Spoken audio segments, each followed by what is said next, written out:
रमता राम जपो रे प्राणी, अब तो सुन ले राम कहानी।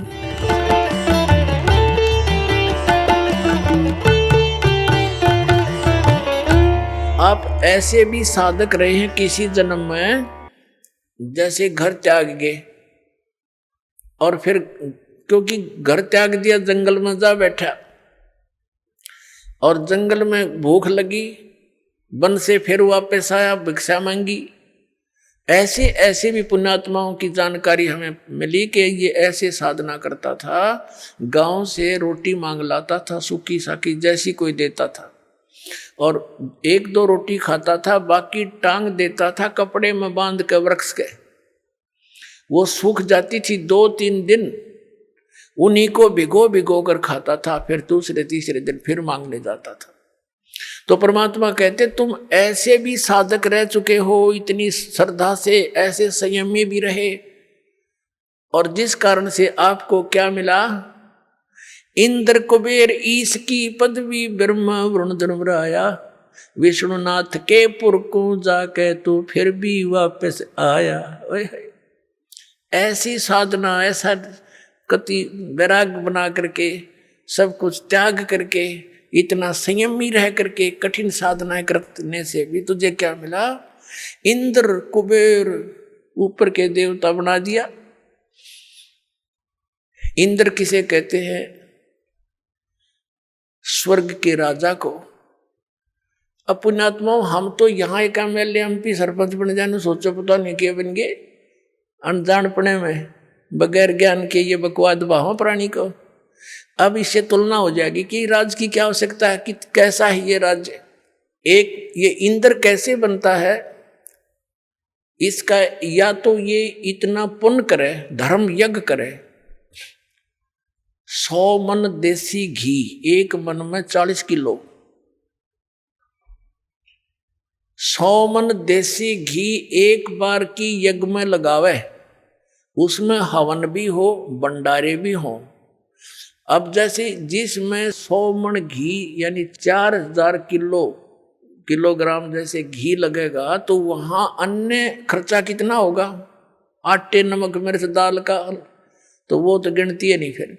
तो ऐसी 100 यज्ञ करे जिसमें 100 मन देसी घी प्रयोग हो, और उसके लिए कुछ कंडीशन है, टर्म एंड कंडीशंस है उसकी, कि ये अगर मर्यादा भंग होगी तो वो यज्ञ आपकी मान्य नहीं जाएगी, और 100 यज्ञों में से एक भी खंडित होगी तो नए सिरे करनी पड़ेगी। फिर उससे क्या मिलेगा, इंद्र की पदवी मिल जाएगी। इंद्र का यानी स्वर्ग का राजा इंद्र होता, जैसे प्रधानमंत्री मान लो भारत का राजा। तो इस प्रयत्न से, इस क्रिया से उसको इंद्र की पोस्ट मिलेगी, उस प्राणी को स्वर्ग का राजा बन जाएगा। अब उस स्वर्ग के अंदर तो आम व्यक्ति भी जाकर न सोचा मैं सुखी हो जाऊंगा, बोलेपन में अज्ञानता से।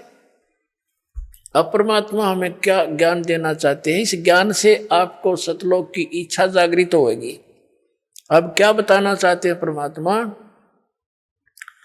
कि आप तो यहाँ छोटे से राज्य को प्राप्त करने की चेष्टा करते हो, और वो इंद्र का राज्य इतनी साधना करने से प्राप्त होगा।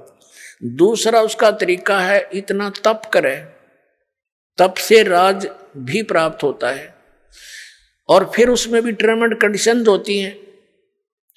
तो वर्तमान जो स्वर्ग का राजा होता है इंद्र, उसको एक और इंस्ट्रक्शन होती है कि तेरे शासन काल में यदि इंद्र की पदवी प्राप्त करने योग्य किसी ने क्रिया कर ली, उसको बीच से ही पद रहित कर दिया जाएगा, और उस आत्मा को उसके पद पर विराजमान कर दिया जाएगा। तो उसको चिंता बनी रहती है स्वर्ग के राजा को, कि कोई पृथ्वी लोक पर इंद्र की पदवी प्राप्त करने योग्य कोई ये क्रिया ना कर ले। उनको खंडित करवाने का उसका सिर धड़कीबाजी लगाए रखता है। आप देख रहे हो यहाँ पर इस पृथ्वी के एक छोटे से MLA MP मंत्री मुख्यमंत्री बनने के लिए ये के कितना उद्मस्तार देते हैं। आपको मालूम है राजनीति कितनी खतरनाक है। और वहां भी वही राजनीति, वो इतने घटिया स्तर के कर्म कर देता है, इंद्र सोच भी नहीं सकते, अपनी पत्नी को भी भेज देता है अपने स्वार्थ सिद्धि के लिए किसी गैर पुरुष के पास।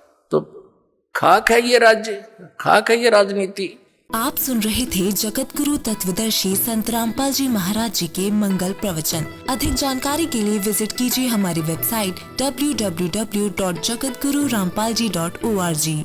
संत रामपाल जी महाराज जी के शुभ आशीर्वाद से पूरे विश्व भर में 500 से भी ज्यादा नाम दीक्षा केंद्र हैं, जिन पर संत रामपाल जी महाराज जी द्वारा ऑनलाइन निशुल्क नाम दीक्षा दी जा रही है। अपने नजदीकी नाम दीक्षा केंद्र का पता करने के लिए संपर्क करें 8222880541।